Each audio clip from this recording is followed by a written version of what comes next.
your might be matching your body. She no even trying, she got it.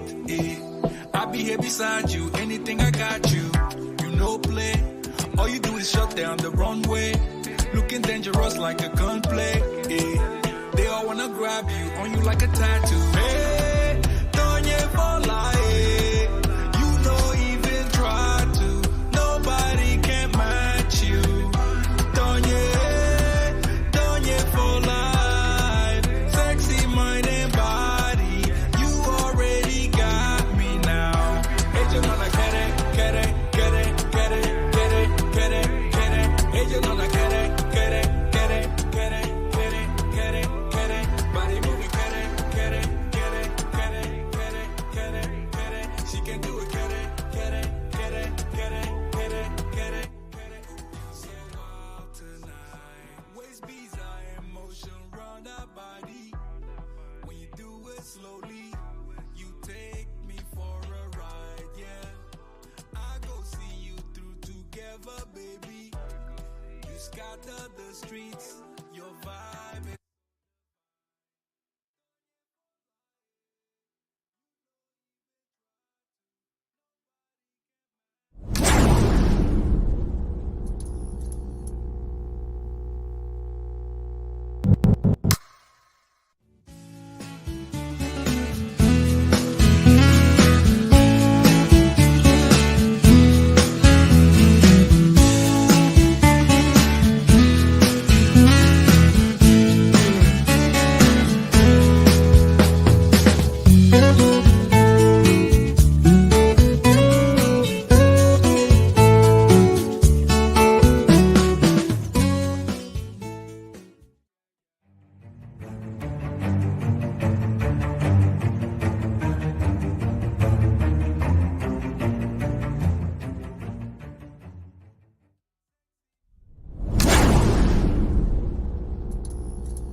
Come on, I tell you people, back again. Oh my goodness, the spirit of love, the season of love, massive day. We're in February, people. 3rd of February to 2023. Why are you talking about the dawn in the building? ISTV, Intercontinental Sport TV. Back again on Friday, you know. We always come here to talk sport, to talk football, to talk soccer, to talk everything about sport. We're ready to go. That's why I'm coming up with this music, these vibes, and the team, ISTV crew, they're ready. Come on. Talk to me. Oh my goodness. Thank God it's Friday.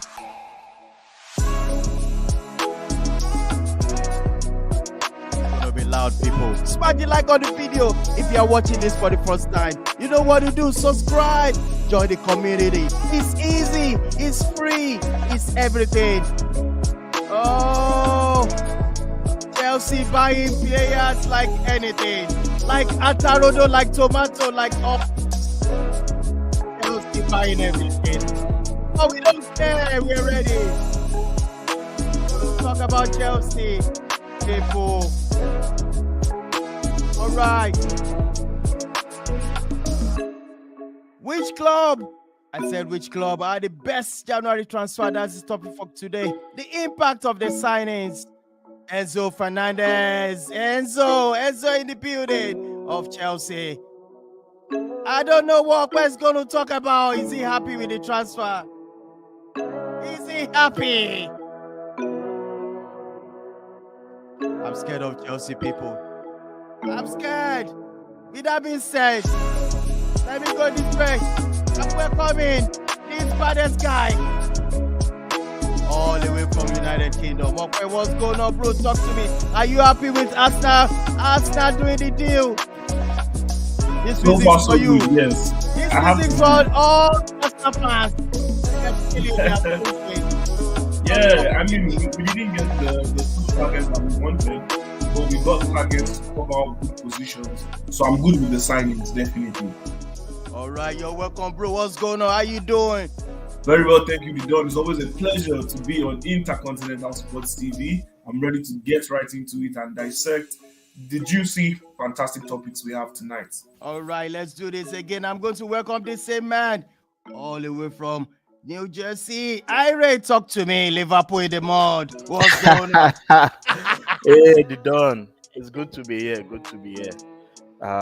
We are looking towards exciting games this weekend after the rounds of fixtures, FA Cup fixtures last week. So it's gonna be massive. All eyes are going to be on one club. On one club, yeah. Talk to them.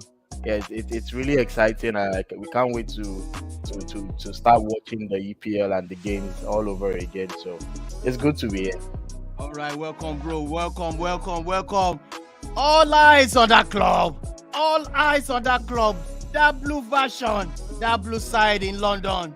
I hope they're going to take this massive turnaround at the moment. But let's wait and see. Massive game over the weekend. Come on. Let me welcome this man, Shayo Midjora. He's a Chelsea fan. Talk to me, Shaya. Are you ready? What's going on, bro? Yeah, good evening, Don. I think it's safe to say that the excitement is palpable here. Looking forward to tonight's match. Hoping Enzo Fernandez gets a run out today. I'm not sure he's going to start. But I feel he should be part of the squad to hopefully get a revenge over Fulham that beat us a couple of weeks back. So I'm looking forward to tonight's match, and hopefully we can go on a run starting from tonight. All right. Come on. I don't know why I just love this music. The love is ready. It's around the corner. February 14. Talk to me, Robbie. Manchester United fan. We are cruising. We are ready to beat Crystal Palace. Silly. Talk to me, ready. Robbie, what's going on, bro? Talk to me. Hey, good evening to you, Don. Good evening to the guys in the house. It's good to be back on the platform. Well, a whole lot to talk about this weekend, but first and foremost, Chelsea. I've got a date with Fulham this evening, so let's see how Chelsea will actually line up, and let's see how things will actually go for the Blues. There go Lano, forget. Don't see the apple. Prof, are you ready? This music is for you. I'm bringing this for all Chelsea fans. This music is for all Chelsea fans. They smash the transfer is spread out. It's crazy. Oh my goodness. Oh. He is also in the building. We are ready, people. This music is all our fans. Beautiful season coming up. Valentine. What's your Valentine? He is talk to me. Are you ready? Arsenal fan. He is talk to me. Are you there? Oh, the show, ready. Man. It's good to be on the show. All right, you're welcome, to be on the show. Yeah. And it's good for Martinelli signing that new contract, that will take him to 2027. Yep. Oh, wow. And also congratulations to Mikel Arteta for winning the Manager of the Month for January. And also our hearts and prayers goes to Antonio Conte. We wish him a speedy recovery after the operation he had. Yeah. So let's get kicking, man. All right, let's get kicking. No doubt about it. Woo. It's gonna be loud. One moment, the dawn will appear live and direct.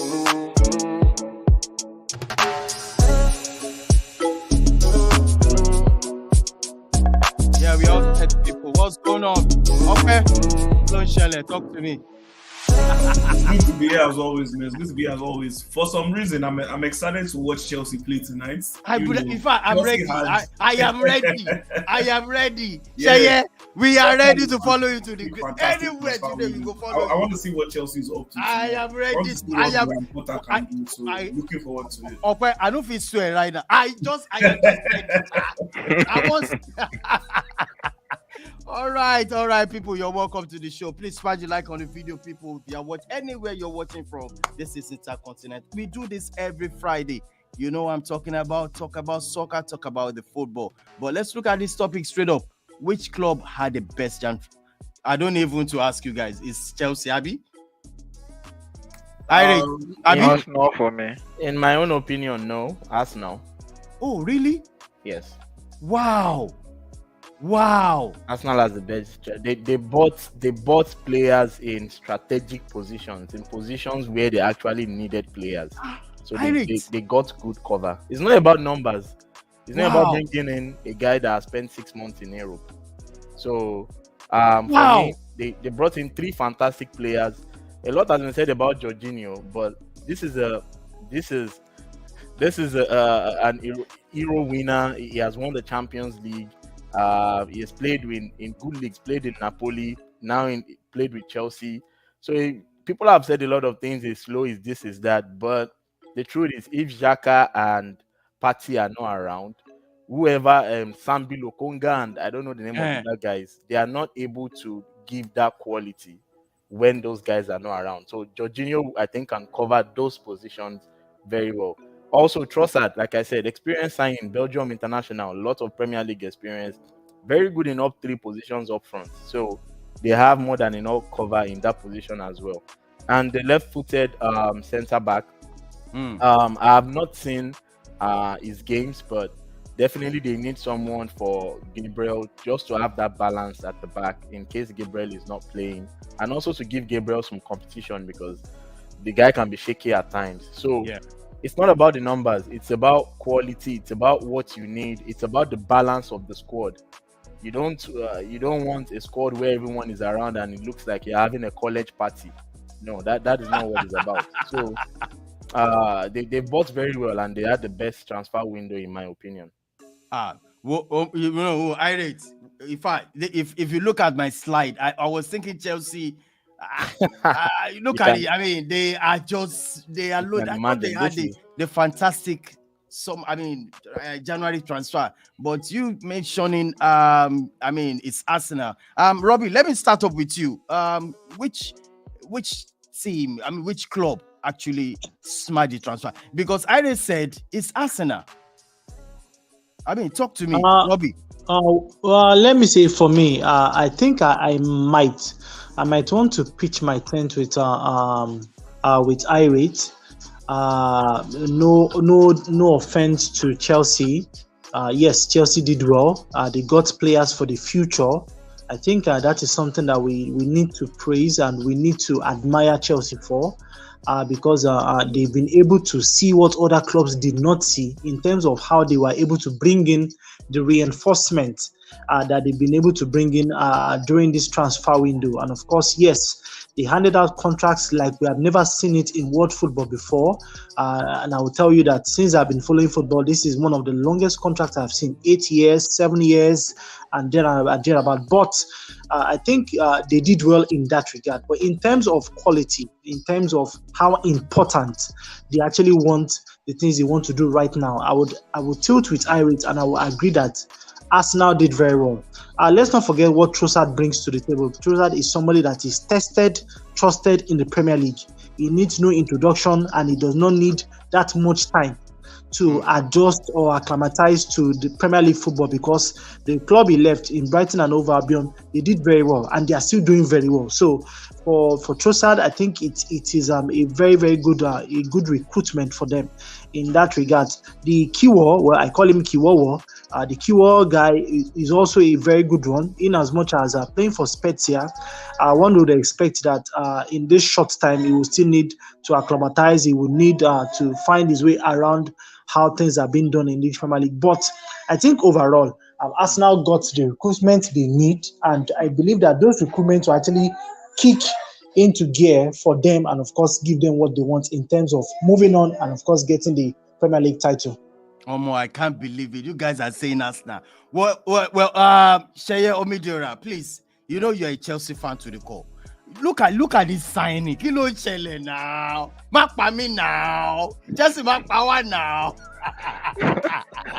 Oh well, I actually think. Talk to me, Sheye, because you are going to say, you're going to say two things. Look at all these signings.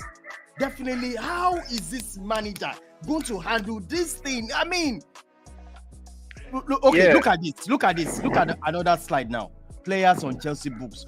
Which there's going to be chaos. Now, talk to me. You are a Chelsea fan. Yes, I actually agree with what Irit and Robbie said in parts. I feel like you also mentioned, there will be chaos. It's up to supporter to find ways to strike a balance, because obviously he's going to have some unhappy players on in the group.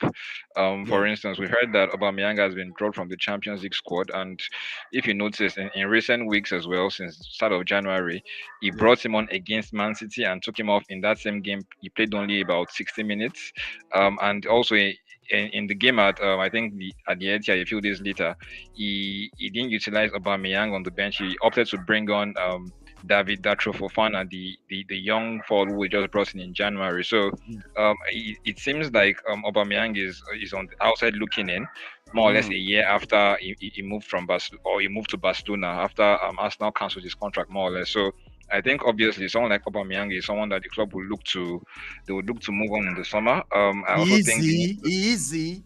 Yeah, that's the issue.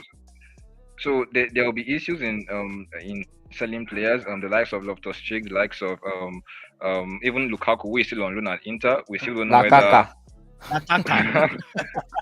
we're still unsure whether Inter will either renew the loan deal for another year or send him back to Chelsea, because looking at the quotes that came out from Inter a few weeks back, they complained about Lukaku's fitness issues. So it looks like they might not renew that loan deal for another year. So if he's sent back to Chelsea, Chelsea would have a really expensive striker in the squad who it's still unsure whether the club has a plan for him. So the likes of Bakayoko, I think his contract expires in the summer, so I think he's going to be let go. Oh, you guys have Bakayoko? Yeah, he's currently on loan at AC Milan. He's at AC Milan on loan, so he returns to Chelsea in the summer. But I think his contract expires, so he's going to be allowed to leave. There are still several players. Can I see the squad? All right. Let me show you. I mean, I think Christian Pulisic is also someone that is likely to leave. He has more or less stagnated in recent seasons, maybe in the last 12 to 18 months. He has had his moments, but I think he has not been held by Tuchel, playing him in several positions. Even Otun Odoi is likely to leave. Hakim Ziyech, who had the botched loan move to PSG, is likely to leave, most likely in the summer. So I think it's easier said than done, but I feel Chelsea will let go of so many players. Even Malang Sarr, who is currently on loan at Monaco, is likely to leave as well. So ultimately, I feel it's going to take time, and it's going to be hard to shift players who are on really high wages. But I think ultimately the club are going to find a way to shift players who are either underperforming or overpaid. So they might have to maybe pay part of those players' wages at their new clubs. I think ultimately they will still be able to move players on in the summer. All right, Sheye, thank you so much. Prof, can you hear me, Prof? Yeah, I can hear you very loud. All right, fantastic. Prof, look, wow. Now, somebody's either said Arsenal has the best transfer. Do you agree with that? This January, they had Absolutely. fantastic drama. No chance. Chelsea No had the best chance. transfer in January. Yeah. Oh, Chelsea can probably you had the best can you why do you say that? Because I rate actually stretch the reason why the reason why they're signing this at the proper time, the proper player for the proper positioning. But I just see Chelsea, getting this one, putting hand in this one. But can you explain as a Chelsea fan, why you said, Yeah, Chelsea has the best? I can understand why Iris, would say Arsenal. Can you hear me, by the way?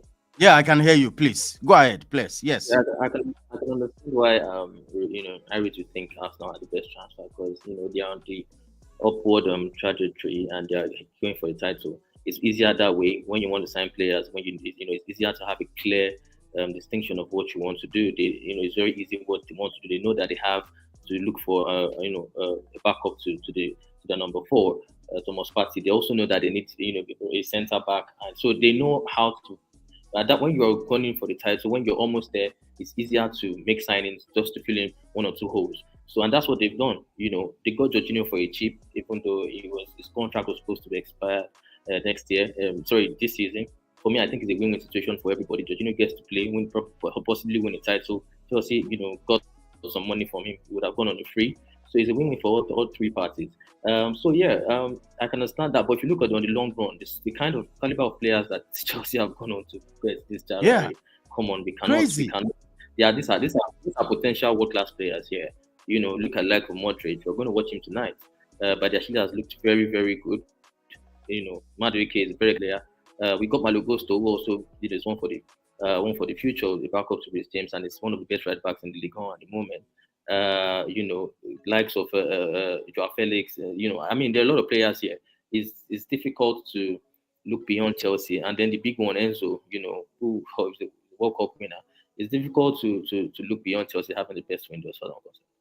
All right, as we said now, we said we are focusing on Chelsea. Now, Okwe, you're an Arsenal fan. I want you to shift your side now to us. Let's focus on Chelsea. They are buying all these players. How does it reflect to as Arsenal fan? How do you look at it? How do you see it? Transfer. To be honest, what the impact? I'll be very honest with you, and for the future, I'm scared. I'm scared not as an Arsenal fan, but I'm scared in the sense that we might be going into an era where maybe for the first time in a long time in the Premier League, we would have one club that is consistently in charge or consistently dominant. Because I take a look at the Chelsea squad and players that they've signed from the summer transfer window till now, this January transfer window, they've successfully put together a starting 11 of players under the age of 24. So the team is looking progressive. They're looking towards the future, right? So it's an impressive array of players that they've signed so far. There are many reasons why they've signed these players. First of all, it's the new project of the club, the way the club is thinking now, because they were signing these players even when Thomas Tuchel was there. So Todd Boehly and co, they are planning for the future. They are basically rejigging this team, taking out old legs, taking out players that can't really make an impact, and signing players for now and the future, right? And then the other aspect, obviously, is the financial reason. One of the commitments that Todd Boehly had to Roman Abramovich before he signed off the papers and selling Chelsea to Boehly and co. is the fact that, look, they need to spend over £500 million before they can start receiving profits as the owners of Chelsea Football Club. So they are doing this, they are signing these players for obviously these reasons. Now, keep in mind that many fans will be thinking to themselves, where is financial fair play? But I must tell you that Chelsea and their owners have been doing this through the books. They've been doing this through financial fair play. They've been going through all the rules and regulations. They are not breaching financial fair play in any way whatsoever, because the total amount that they've spent on these transfers is not in the financial books within this calendar year. Neither is it within the year of the season when the season is going on. Everything is being spread out within a couple of years. That's why we are having in quote and unquote ridiculous contracts being signed by these Chelsea players, 5-year contracts, 7-year contracts, 8-year contracts, because the value for the players are being spread out across these number of years. So you can only hope that these Chelsea players hit the ground running as soon as possible, but they cannot really do this without the impact of their coach, which is Graham Potter. And I believe this is when Graham Potter is going to be under serious scrutiny. This is a manager who has not won any silverware. A lot of questions were raised. Why was he chosen to come into a successful club like Chelsea? Well, we've seen his blueprints at Brighton. We know that he knows how to put together a good team. We know I see me as a project manager. I see the guy as a project. He's a good manager. He's tactically sound. So far, so good. You can say that he's a good man manager. But can he get a team to win the trophy, the big trophies, the Premier League, the Champions League, the FIFA Club World Cup? That's a question that we can't really answer right now. One thing I know for sure is that the Chelsea management, they believe in him. That's the hierarchy. That's why they give him a 5-year contract. Yeah, I believe he will be given this summer to put his team together, because Chelsea are still expecting Malo Gusto to join the squad and Christopher Nkunku, right? There are rumors that Josko Gabriel might even join from RB Leipzig, but that's yet to materialize. However, the forthcoming preseason this summer in the year of 2023 is going to be crucial to Chelsea. He will need to get together his first 11 and his strong squad, go into the season and get the results needed. I don't think, maybe tops, he'll be given the first half of the season to see if he can be successful with the team. If he doesn't come good, I believe we should be talking about maybe someone like Zinedine Zidane, Carlo Ancelotti, or maybe even a return from Mourinho to make good with this crop of players. So yes, that's my 2 cents on Chelsea and the transfer window. Yeah, I want to quickly add something to what Okoya said. I was watching a UK financial expert, and it was breaking down, the amounts that Chelsea will spend this season. And to be very honest, this is not the first time this has happened. 20 years ago, when Roman Abramovich came into Chelsea and revolutionized the English game, the English football, he spent a lot when he came in. When the financial experts factored in inflation rate and compared the two spendings, bar Enzo Fernandez's signing, you would be surprised that it was the same amount Roman spent when he got into Chelsea the first time. That's the same amount that Bolia spent if you factor in inflation rate. So this is not something we've not seen before. And I like the fact that Bolia has taken it in another direction, like Ope said, signing young players, players' contract, devalues with the number of years that he spends. So it's a very wise move by Todd Boehly, one that we've not seen before. And when he came to Chelsea, look, when Roman Abramovich was sanctioned, a lot of people thought Chelsea were going to go in, thought that was the end of Chelsea. Thought everybody was thinking it was going to be a serious problem for us. But Boehly came and has blown everybody out of the waters, spending this money and spending it for me in the very right way possible. Looking for that loophole in the FFP and utilizing it this way like nobody has done before, for me is good. It's high risk, by the way. And I see a lot of people clamoring for FFP to look at Chelsea's signings. This is high risk signings, because these players in the next 5-6 years, some of them might be very complacent. What happens then? Some of them might be injured. Some of them might not live up to their potential. But because it's clear, it's data driven, Chelsea have clearly looked at these players. By the way, with Graham Potter's team as well, there was no signing that was made without Graham Potter. Let me put that out there. Listen to it.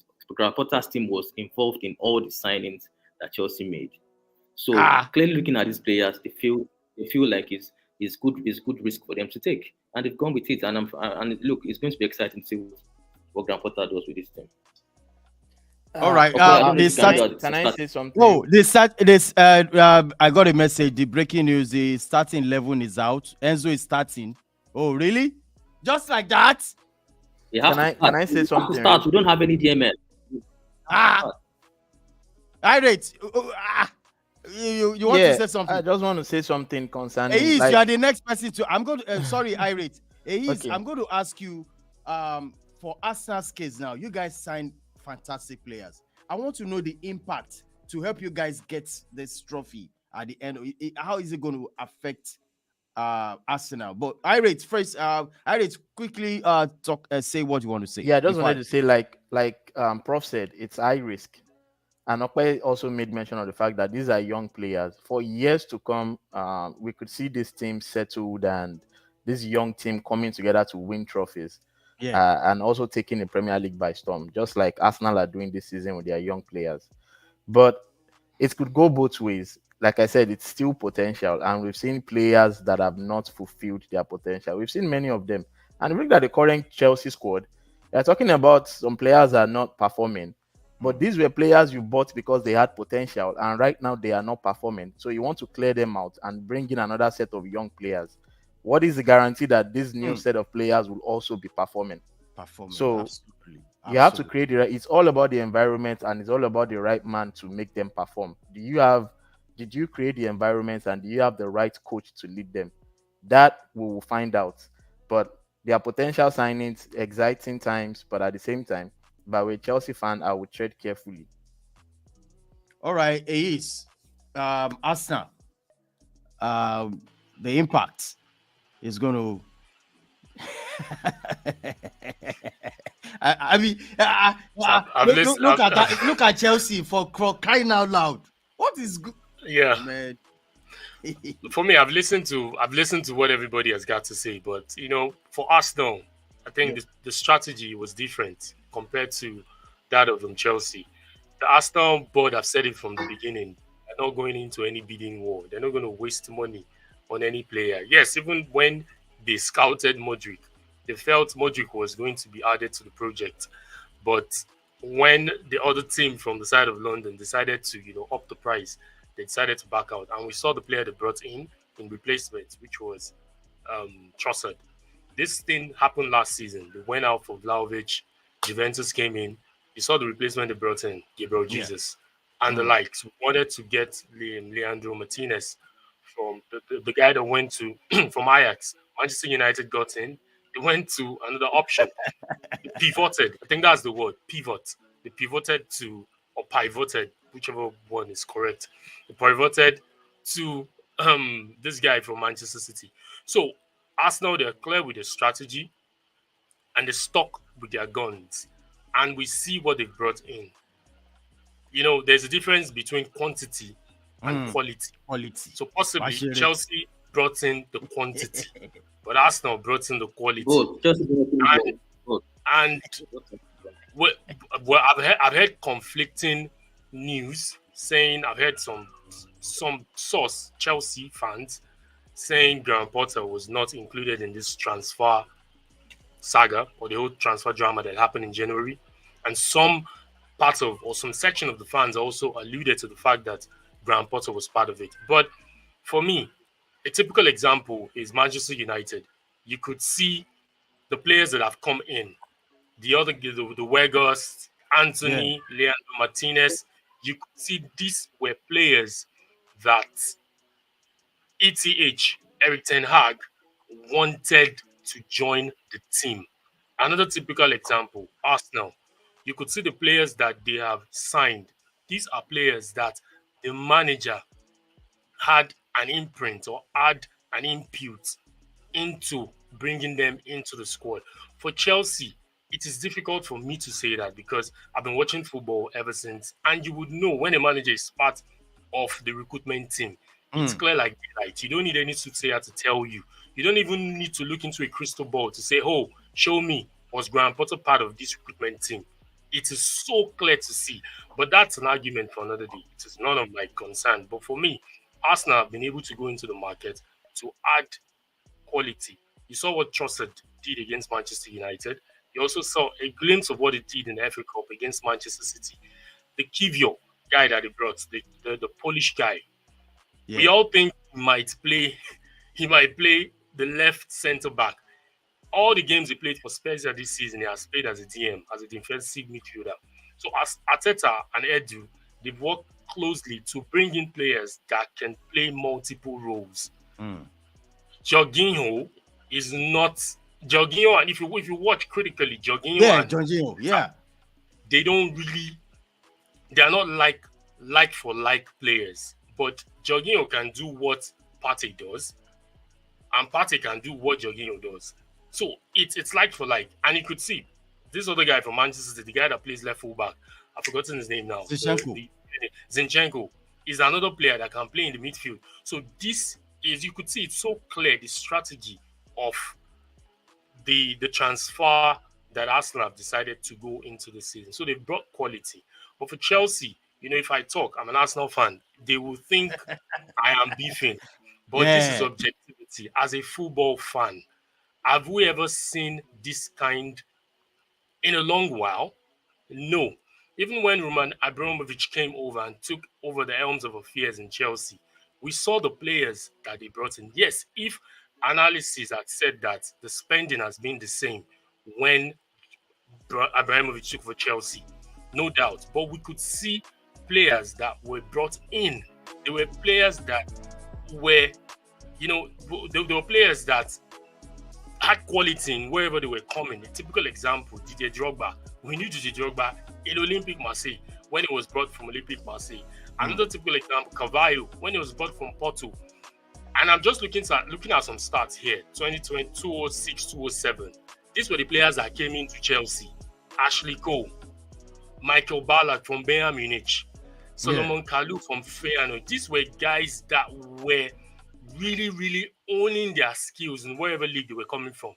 That same 2006, 2007, Andriy Shevchenko too was brought from AC Milan. So they were not just players that we didn't know anything about them. If you look into their stats, nothing. Enzo is a quality player. He's a quality DM, young player, prospect. But we saw in the World Cup, even before the World Cup, who knew Enzo? But he had a fantastic World Cup. And I tell people, at times, tactics bring out the best in players. Look at the people that surrounded Enzo in the Argentine squad. You had a player like McAllister. You had a player like the bodyguard of Messi in the Argentine squad. So will he be able to replicate whatever happened in the Argentine squad? In the Argentine squad, yeah. The remaining games of the season is left for us to see. And like I said, I'll just keep my cards to my chest, and I'm not going to say anything about the Chelsea transfer season. All I would say is they brought in quantity. That's all. All right, over to you, Robbie. Robbie, I want you to talk about Manchester United, the impact, the signings. How do you feel? We are one. We know what we are doing. We are not like those people. Talk to me, Robbie. I think for Manchester United, first and foremost, I'll give kudos to the coach. I would remember. Was it last year? Sometimes last year during the Champions League season last year, when we talked about how United were actually going to rebuild this team, and one of the qualities we were actually looking out for was a coach who would actually stamp his feet on what is going on at the club. And let me quickly divert a bit. We can see what is going on with Juventus and Paul Pogba. Yesterday, the news came out saying that the club wants to terminate his contract. This is a player that has not played for this club in 7 months since he was signed. 7 good months. This man has not been able to get 5 minutes of club football under his belt for a team that is paying him huge amount of money week in, week out. And that was the kind of player we saw at Manchester United. That was last season. So I think I'll give kudos to Erik ten Hag for the wonderful job he has done since he came on board.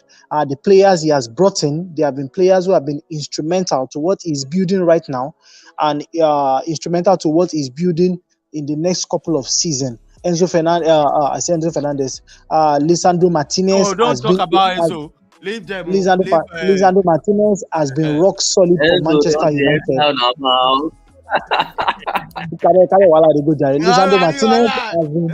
Lisandro Martinez has been rock solid for Manchester United. Yes, he had I think the first 2 starts in the Premier League was a rough one for him. It was more or less like him getting a refresher course in what English Premier League football has been about. But since that time, that man has been putting in some very solid performances for the club.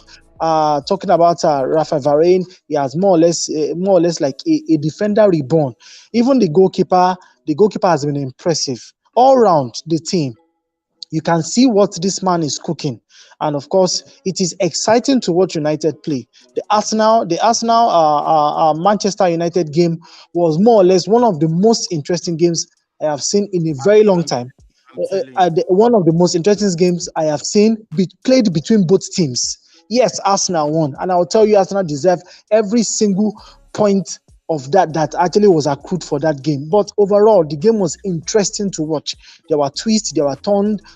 No, in fact, nobody was doing anything funny. So, as it is for United, I think the recruitments they've been able to bring in have been very good.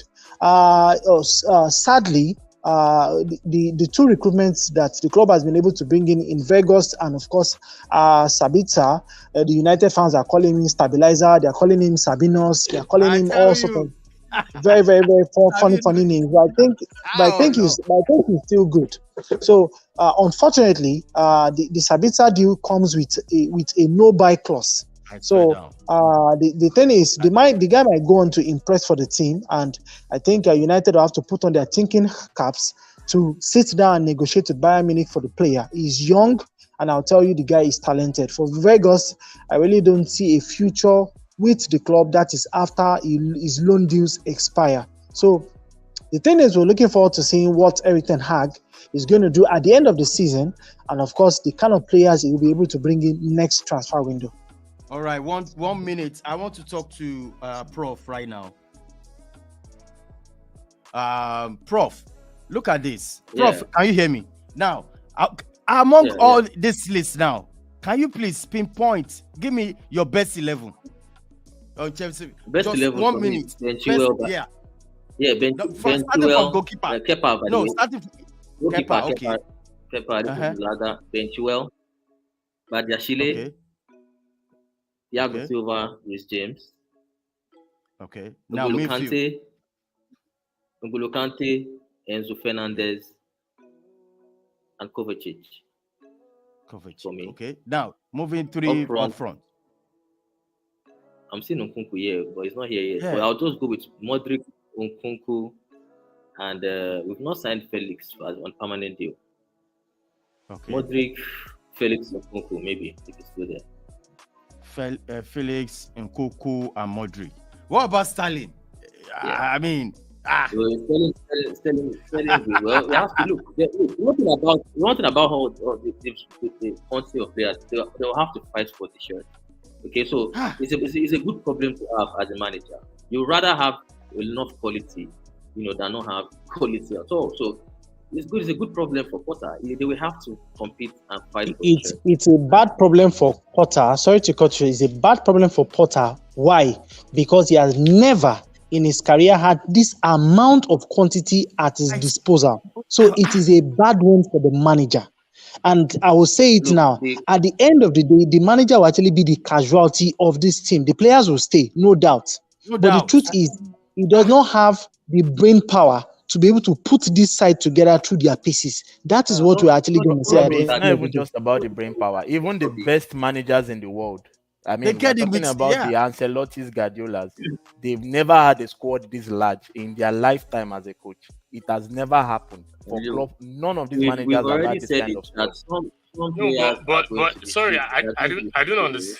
I'm trying to understand. Let me quickly talk. Okay. When some of the players are shipped away, he would have a thinner squad. From now till the next season, he has all the time to scrutinize his players, know who he wants to work with. For me, it's a fantastic problem to have as manager. You can then choose who you want to work with for next season. He has a free pass this season. He's not expected to win the league. He's not expected to win the Champions League. Just go as far as you can go on the table. And you have players to challenge next season. We've already bought the qualities that we might not be able to afford. Sorry, we might not be able to buy in the summer because of lack of Champions League football. We already acted smarter, one step ahead, and we've gotten them. It would have been difficult to get Enzo Fernandez in the summer, but we already got him now. So for me, Chelsea they've done brilliant business. You don't have all these players. Akim Ziyech will leave. I can assure you that. All these players will find their way. We might have to cut our losses for them. No doubt about it. We might lose on some of these players. We are ready to take the loss. But most of these players, if you're looking at them, some of them are going to go. They are going to go. Ziyech will leave. Aubameyang is off. Broja might probably go on loan. Fofana might probably go on loan. We have players there who will leave us to stick the guys of Bakayoko, Zakaria back on loan. So there are players, a lot of players there. You'll be surprised when they start. These are quality players, by the way. Don't make no mistake about it. They are still quality players for clubs. So clubs will come and get them out of Chelsea. And then we will have a shorter what to work with. Yes, we will. We will have a shorter to work with. Don't worry about it. But you know one thing. You know one thing, Prof. By next season, if you don't win 4 trophies, there will be There'll be No. problem. Look. Man United. You guys were speaking. He was speaking about team buying quality. Man United did it. They bought Cavani. They bought Di Maria. Bought Kuba. Bought Andre Herrera. Bought this Schweinsteiger. Bought players who were made and won nothing. So don't talk to me about signing players who are. Wait. See, please, back it up a bit. You said Man United did what? Did not win what? Did not win what? So. Oh, sorry. So he said they didn't win what? For me, I just feel that's what I call whataboutism. That's what I call whataboutism. Like, what about? We're talking about now. We're talking about what we are seeing in this January transfer window. Why take us back to 2 seasons ago? We're talking about these are players. John, I think if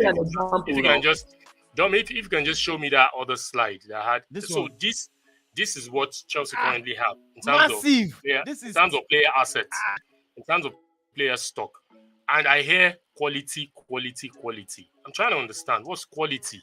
If you are a player that you've not even owned your skills, you've not even achieved anything, why would you deem you as quality? I think the best tag for us to tag let me go against I'm about to make my point. Sorry. I'm about to make my point. What has Saliba achieved? What has Partey achieved? What has achieved? Martinelli? Nothing. You are on top of the league now. You're going against the point. Okay, so Papa, you see me? As I was saying before. Nothing. As I was saying before, you won nothing. As I was saying before, you're talking about players that are buying. Imagine. Yes. There's a lot of. As I was saying before, he rudely interrupted. John, please, can you just show me back what I was about to say? All right. So I think the best way to describe these players are potentials. They are not quality. Like Irit keeps saying, they are potentials. So what we are expecting as football fans, or what we are waiting to see, is how these potentials will be turned into quality. So if I'm to counter what he just said, and like I always say, he tries to spin the narrative to suit his club. You mentioned Saliba, you mentioned Saka. These are guys that walked from down up there. Nobody came. We didn't buy Saka for £100 million. The news was out there today. Martinelli signing a new contract. We bought Martinelli for £6 million. So imagine if a club comes and wants to take Martinelli. Do you think we'll be selling Martinelli for £6 million?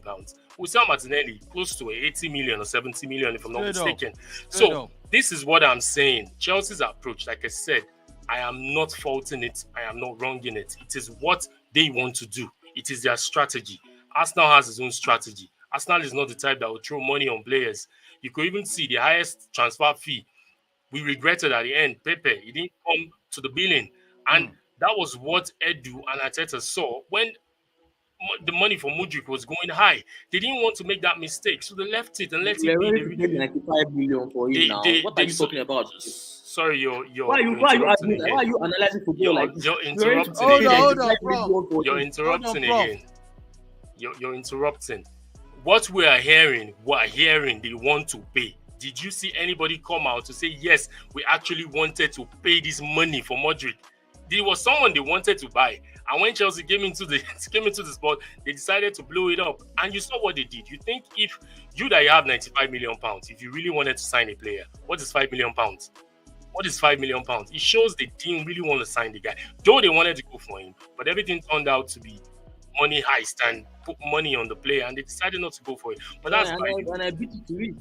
Well, it's a medal. Go receive it if you beat it. So what I was saying is, it takes a whole lot of effort to now put these potentials into quality, and that's what we as football fans are waiting to see, because we've never seen anything like this in the history of football, where you buy players and you give them 8 years, 8.5, 7 years contract. So we're just waiting, and if it boomerangs, we'll be here. We'll be here to make the jest out of it.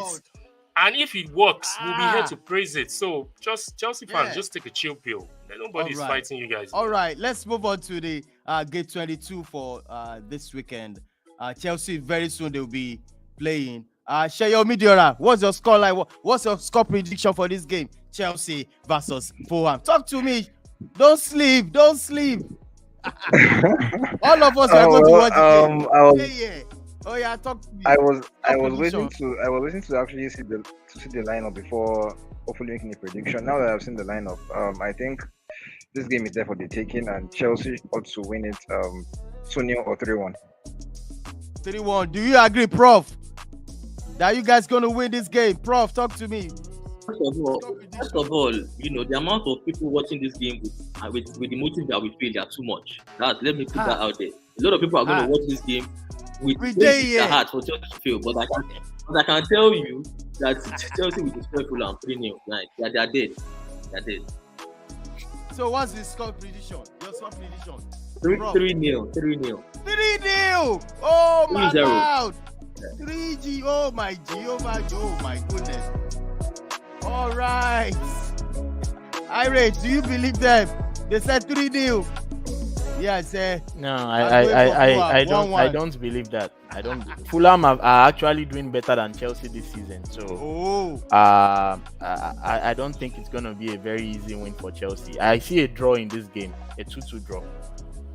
Moreover, it's a London derby, and you know when it comes to derby games, form goes out of the window. And also, if you look at the table, Fulham sits in 7th place. Let me show you. Fulham, they sit in 7th place, and if a potential win tonight might put them into 5th position, if I'm not mistaken. So it's poised, and like I said, we just want to watch something good. We just want to watch something nice, and we hope the game fits the billing of what we're expecting. Yeah. Yes. Let's move on to the next game tomorrow. Arsenal traveling all the way to Everton. Goodison Park. We'll be screaming. We'll be shaking. What's your score prediction, Okpe Adebari, for this game, for this encounter? Arsenal traveling all the way. The first game for tomorrow, early kickoff. Okpe Adebari, talk to me. What do you feel? What's the score prediction for this game?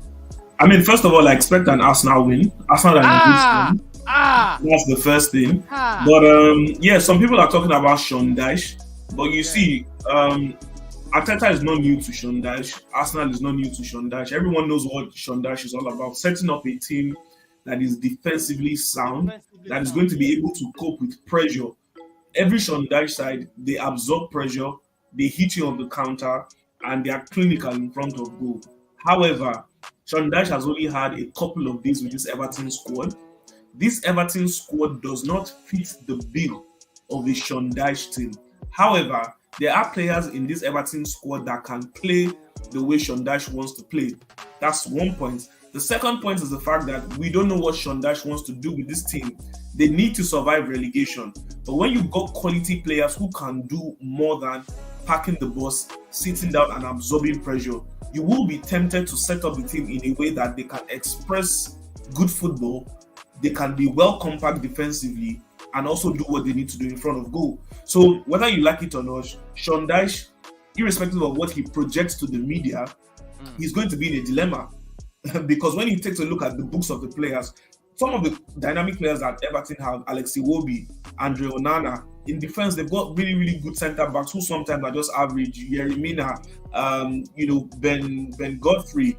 I mean, there are a good number of them. Even they've got wing backs as well. But, that's Everton's problem. I really don't care. It's none of my concern. It's a straight win for Arsenal. So, up the Gunners. I expect a 2-0 victory from Arsenal. 2-0. Do you agree with that? It is 2-0. Me, I see draw.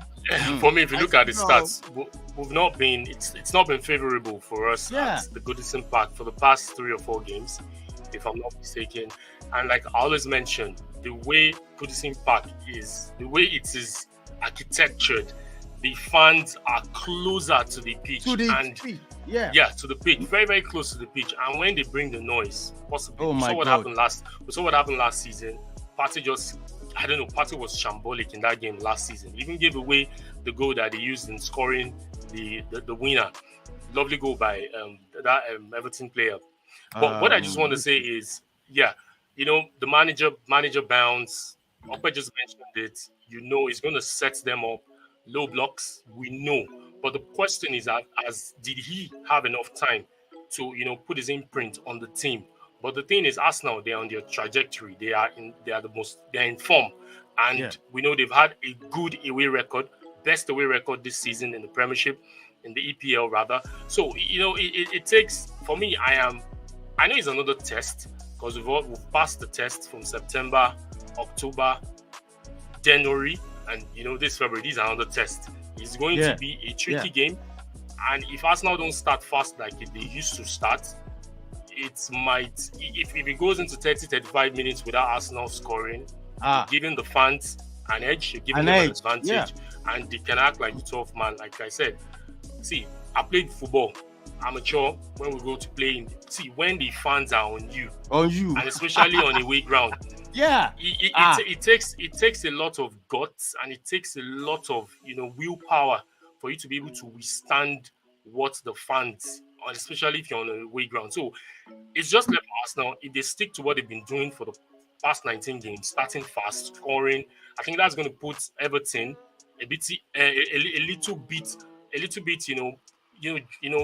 hit their confidence, because Sean Dyche will bring in you want to boost their confidence. But if Arsenal can just score in the first 15 minutes and also take the game to bed in the second half, I think it's good 3 points. But for me, I just hope we don't drop points, and I hope we win this game and pick 3 points. It's a massive game. Prof, what's your prediction for Arsenal for this game? Look, I mean, with the ease on this one, in terms of the manager bounce, Sean Dyche, look, for me, it's the worst possible game for Arsenal to play, because they have a new manager, and this is a team that is fighting for relegation. Of course, spoke about Sean Dyche and the type of players that he needs. I think he has 2 of them already in the Everton squad, and Dwight McNeil and Dave Tarkowski. These are players that came through for Burnley, so they understand exactly what Sean Dyche needs to do. And I think it will be, like I said, it's going to be a low block. They will defend also and hope to hit Arsenal on the break with the likes of Mari Gray and Dwight McNeil. So look, it's going to be a scrappy game for me. I don't think Arsenal gets any. And I see them get probably a point out of the game. I'm looking at the draw or a win for Everton. Oh wow, that's massive. Let's move on to the Aston Villa versus Leicester City, and also Brentford, Southampton, Brighton facing Bournemouth. What's your score prediction for Manchester United versus Crystal Palace, Robbie? Manchester United versus Crystal Palace, Robbie. I actually see another tough game for United. Crystal Palace has never been an easy opponent for United. But in this case, they actually played at the Old Trafford, and last time I checked, United have been able to grind out over 10 consecutive wins. That is at the Old Trafford. So I think Zaha is injured. I am not sure. I just saw a glimpse of the news today. But if he's not around, I think it is one fast player less for United to worry about. And I think another good news for United is the fact that Varane will no longer be available for anything international. So we have him every day of the week, every week of the month to ourselves. So for tomorrow, I think it's going to be a slim win for United. It's going to be a slim win, more or less, give or take. I think it's going to be a 2-0 victory for United. All right, fantastic. Let's move on to Wolves versus Liverpool. I rate at this time, Liverpool will be traveling to Wolves. Are you scared, or how are you feeling? I would say, first of all, our best centre back is injured. He'll be out for like a month, Konate. And that is one body less. Wow. And if not for some bad refereeing, we would also probably won't have Fabinho for this game. He should have been red carded in the FA Cup game against Brighton. But I would say in terms of squad for this game, we are light. We'll probably have some young players coming in. And Wolves have not been, they've been blowing us and cold since they appointed the new manager. Though he's made a couple of signings and he wants to integrate them into the team. But Wolves don't give you a lot of confidence either. So with the two teams right now, where they stand, I would say this is looking to me like a 1-1 draw for this game. Just like I said, issues with our midfield. Also, we are light at the back. I expect Matip to come in alongside Gomez. Both of them have not played together a lot. I think they've only started and ended just one game together ever since they've been at Liverpool, Matip and Gomez. So There's a lot of issues to iron out with the team, but I don't see Wolves getting 3 points. So I would just say it's going to end in a draw, probably a 1-1 draw. 1-1 draw straight up. Also on Saturday, the last game for the Saturday is Newcastle versus West Ham. I think it's going to be tricky, but you never can tell. It's a massive game, but it's a massive game. Newcastle, I said, I'm probably even a clean sheet. Can you imagine? I feel Newcastle is going to nick this because West Ham. There's nothing tricky about it. Newcastle There's win that nothing game. tricky. I don't think Newcastle will win. Bruno is very important today, and they lost him, so it's oh yeah, Bruno Guimaraes will be playing the game. Yes. yes. All right. If we look at the opposition, which is West Ham, they've been West Ham, yeah. Look at pathetic. they're number 16. We also need to remember All that the- some of these teams, looking from 15 all the way to 20, if you are playing these teams are right now fighting for their lives, Yes. especially when they are at home. So you really can't just push them out. There's a lot of money. in the West Ham is Premier away. League. West Ham is away. Yeah, I mean, I'm Newcastle just is saying, even like in cases where they are at home, but right now West Ham is away. You don't know which West Ham has quality players as well. Let's remember that they have Lucas Paqueta, they have Jarrod Bowen, they have these players, they have Declan Rice in midfield. So you can't just say you don't know when they will turn up. But like I said, even they are turning up with the quality players they have. I still think Newcastle at home, with all of the momentum the team has right now, going into the final where I think they will trash United. We are all looking forward to that. I expect Newcastle. Robbie, you there here now? Let me quote Chelsea fans. Make una they try hide this hate now. They have to beat Man U in that final. We are waiting. We can't wait for that final. If you make the final, the last time they made the final was 49 years ago. So 49 years. They will have the momentum and they will want to take this. But I think it's an equal game and let the best team win. Yeah, absolutely. Let's move on to Sunday Magic, and it's going to be Nottingham Forest versus Leeds, and also the last game for the weekend, Spurs welcoming Man City. Okwe, can you say something about this game? Spurs versus Spurs versus Man City is always a game that has something important riding on it. Why is this game important right now? First of all, for Man City, they need to be breathing down the necks of Arsenal. So we need to see how good Man City are going to be without Cancelo. They've sent him on Munich. Was it a fight between? So basically, what happened? Guillaume Baligi put out what happened in the training ground. So what basically happened was that first of all, Cancelo has a record for acting out when things are not going his way. That's the first thing, right? Okay. That was already happening from the World Cup. That was why he was dropped during the World Cup, and Diogo Dalot was then the starting right back for Portugal. Coming back to Manchester City, he wasn't really in good form, and then Rico Lewis was then introduced into the team, and the boy has been playing fantastic football. If you noticed as well, Kyle Walker had also been dropped from the Manchester City team from the second start of this season. So Cancelo was not pleased with this. But then again, Cancelo believed that having been on the bench for so long, coming into the Arsenal game, being a big game, he felt he deserved to start. Moreover, it was an FA Cup game. It wasn't a Premier League game. When Pep Guardiola announced the starting 11 the day before the Arsenal game, Cancelo was not on it, and then he flared up, got into an argument with Pep Guardiola. He then said to Pep Guardiola out of annoyance, "I will leave the club." Guardiola immediately responded, "You can go." That was it. It was as simple as that. If you know anything about Pep Guardiola does not want to be questioned by his players. I'll remind you about something during his first season, during the 2016-2017 season. Samir Nasri was the one that said this in an interview. One day during one of the Premier League games, they were not playing up to par. Guardiola went into the dressing room at halftime and sat all the players down. He said to them, "Is anyone here Lionel Messi?" Nasri was the only one that answered and said no. He then said, "That means any and every one of you here can be benched." In a recent interview with Rio Ferdinand asked him, "How do you continue being at the top with the same crop of players for 4 to 5 years?" Guardiola then asked Ferdinand, "You won 6 Premier League trophies. did you win the 6 Premier League trophies with, or rather, the first team that won it in the first year, was it the same thing with the 6th Premier League trophy? Obviously, the answer was no. You need to keep changing players in order to, provide competition, because some players do get complacent. That's one thing I would say has happened to Liverpool, because Liverpool never changed their squad after winning the Premier League and the Champions League back to back. That's my own opinion. So, you know what? Cancelo has now gone on loan to Bayern Munich with an option to buy for 70 million pounds. 70 what? 70 million pounds. And Wow. it could be possible they could sign him, because Benjamin Pavard is poised to join FC Barcelona. His contract ends at the end of the season. He would want to join Barcelona. And trust me, Cancelo is a much better option compared to Benjamin Pavard. Also, Maturai, the Moroccan, is going to be out for a foreseeable period of time.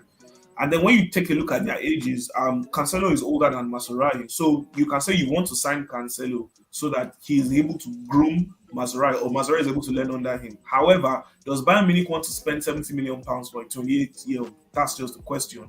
So coming back to Manchester City, they have a lot to prove in this game. They need to win the game. They need to be breathing down Arsenal's necks. So they do have a point to prove. Coming over to Spurs, it's been a lackluster season, but they seem to have been gotten back into form. Heung-min Son scoring again, Harry Kane scoring again. They have the return of Dejan Kulusevski. They have signed Arnaud Danjuma from Villarreal, a very good forward. He scored on his debut in the FA Cup. And they finally got their man, talking about Pedro Porro from Sporting Lisbon. A very good right back, someone who can effectively play as a wing back. He does that so easily. But then Angelo Conte is not available. He's sick. Can the assistant manager get the job done? We'll find out on Sunday. All right. Because Sorry, of our John, time. I want to say something on that Guardiola and this other guy. Cancelo. Yeah, Cancelo. I just feel Guardiola is a top manager. Nobody's going to take that away from him. He has achieved. He has done a lot. I feel at times when it comes to management, people you're managing, they're players, they're human beings like you. And ever since after the World Cup, I think the change of shape was what led to Cancelo and Walker being benched. Because if you notice, Guardiola did a bit of tweaking to his formation or his tactics. So I feel if a player that has done it for you, we cannot take away what Cancelo has done in past seasons. This is a player that has gone onto the pitch in the snow, in the rain, in the sun, worked his socks out for you, won you the league, even when you were how many points behind. You caught Liverpool 2 different occasions.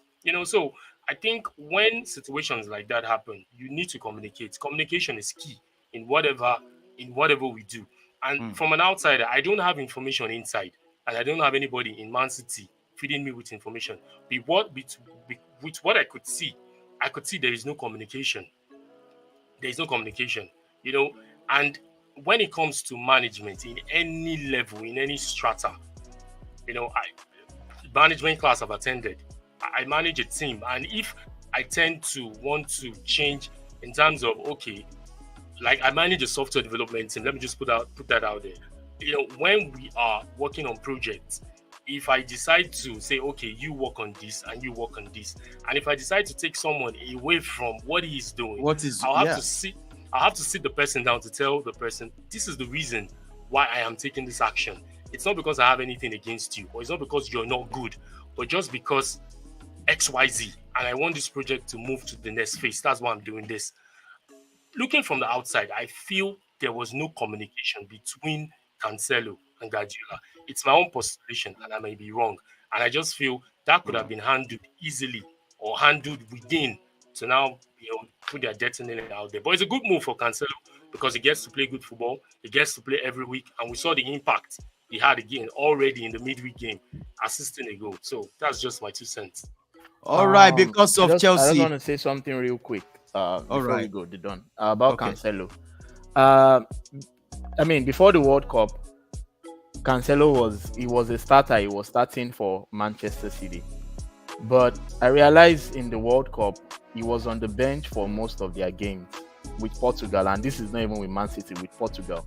And when he came back from the World Cup, the 2 games he has started and he played 90 minutes, Man City lost both games. Oh, yes. So, yes. you could already tell that there will definitely be issues. Him and Kyle Walker, they lost both games. And I think Pep was not happy with the way they played, especially the game against Man United. And he decided to bench them to start Rico Lewis. Also, looking at the way they want to play, like I said, when Erling Haaland came into the team, I didn't see Haaland adjusting to the team. I saw the team adjusting to Haaland. And Pep might actually want probably maybe a left-footed player or another profile of player that will play as a left back instead of Cancelo coming into midfield, so that Haaland can get better service. So, but at the end of the day, I think it's a win-win. I think Man City will still be fine without Cancelo, and Cancelo is a brilliant signing for Bayern Munich. Even right now, he has made them stronger, and even probably make them favorites over PSG, because we all know the type of player Cancelo is at his best. So for me, it's a win-win situation. It's good price for Cancelo if they can sign him permanently in the summer, and Man City will get their money. All right, because of Chelsea is going to have their game any moment from now. All eyes will be on Chelsea, and I swear I'm going to hit along. I'm ready for hit along in that game. All right, Shayobi Diora, please, I'm going to sign you out. I just want you to mention the team that is going to make top 4 this season. Number 1. Shayobi Diora, talk to me. Arsenal. Arsenal is going to win the league. Oh, massive. Yeah, Arsenal will win the league. Man City. Yeah, number 3. Man United. Number 4. And Chelsea. That's what I thought you were Shea. All right, thank you, Shea. not playing no serious. I rate over to you. Top 4 for you. Number 1. Top 4. Number 1, Arsenal. Number 2, Manchester City. Manchester City. Number 3, Manchester United. You're down 4. Number 4, Liverpool. Oh my God! Everybody, thank you, one love. And now, Okoye Adebari. Number 1, top 4. Who is winning the top 4? Number 1 definitely is Arsenal. There's no doubt about that. Arsenal will be winning the league. Number 2, Manchester City. Yes. Number 3, Manchester United. Number 4, Newcastle United. Newcastle United, that's what he's saying. Thank you, Okoye Adebari. Let's go over to watch that Chelsea. We are doing it along. Let's go there. All right, hey, talk to me. Number 1. Number 1, definitely Arsenal. Number 2, Manchester City. Yeah. Number 3, Newcastle. And number 4. And number 4, Manchester United. All right, Ease. Let's go for that Chelsea. Let's go for the hit along. We are ready. All right, thanks, Ease. Robbie, over to you. Number 1. Number 1 is Man City. Number 1 is Arsenal. 2 is Man City. 3 is United, and 4 I'll give it to Newcastle. Newcastle, thank you so much, Robbie. Let's go and watch that game. Let's go and watch Chelsea versus Fulham. It's along. We are ready. Thank you, Robbie. All right, bro. Talk to me. Number 1. Let it be known that I'm the only person who said win the league.